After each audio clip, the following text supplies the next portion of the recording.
सभे मगहिया भाई बहन के भूलेटन काका के राम राम आथिन मगहिया खबर में सुनथी देश दुनिया के खबर। बट सावित्री पूजा आज है, सुहागिन सवे करतन बट वृक्ष के पूजा। प्रधानमंत्री नरेंद्र मोदी 28 मई के करतन नया संसद भवन के उद्घाटन। आज से 3 दिन के यात्रा पर गेलन प्रधानमंत्री नरेंद्र मोदी। सबसे पहले उ जापान जतन, ओकर बाद पापुआ न्यूगिनी और अंतिम में ऑस्ट्रेलिया। सिद्धारमैया कर्नाटक विधानसभा दल के नेता चुनल गेलन। किरण रिजिजू और एसपी सिंह बघेल के विभाग बदलल गेल। जाति गणना पर सुप्रीम कोर्ट बिहार सरकार के दिलक झटका।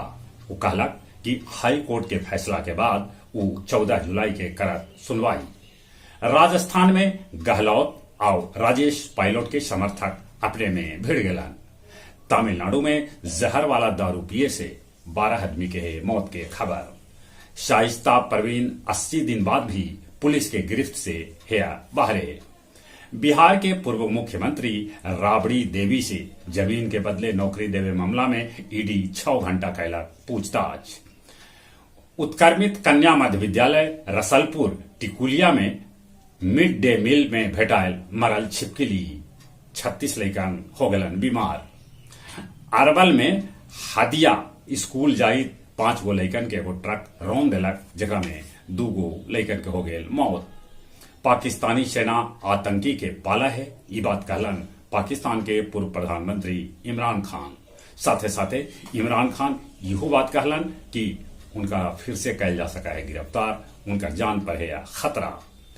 क्रीमिया में विस्फोट हुए, जकरा से एगो ट्रेन के 8 डिब्बा पटरी से उतर गए। रूस यूक्रेनी सेना के हथियार डिपो पर कैलक फिर से हमला। तुर्की के अंकारा में तूफान से जिंदगी हो गए अस्त व्यस्त। जापान में G7 शिखर वार्ता आज से शुरू। मगध विश्वविद्यालय बोध गया के 746 करोड़ के घाटा के बजट पेश कैल। सीनेट के बैठक में भाग लेलन राज्यपाल। गया पटना पैसेंजर ट्रेन से 5 गो महिला चोर की गिरफ्तार कैल गए। उस सब बिजू से 11 गो मोबाइल भी बरामद कैल।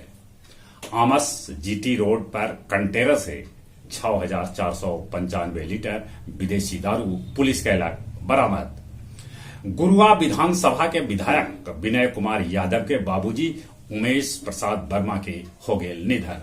उनका अंतिम संस्कार भूरा में कैल गए। और अब कुछ खेल के समाचार। बेंगलुरु हैदराबाद के 8 विकेट से हरा दिलन। बेंगलुरु के तरफ से विराट कोहली तो हैदराबाद के तरफ से हेनारी कालानेश लगौलन शतक। महिला हॉकी में ऑस्ट्रेलिया भारत के 2-4 से हरा दिलक। राफेल नाडाल 18 बछर बाद इबे फ्रेंच ओपन में नजर न आवता। मोहन बगान के जर्सी पहन के खेलत cricket Lucknow. Manchester city champion league के फाइनल में जगह बना लेला। चली एक बार फिर से अपने सभी के भूलेटन काका के राम राम।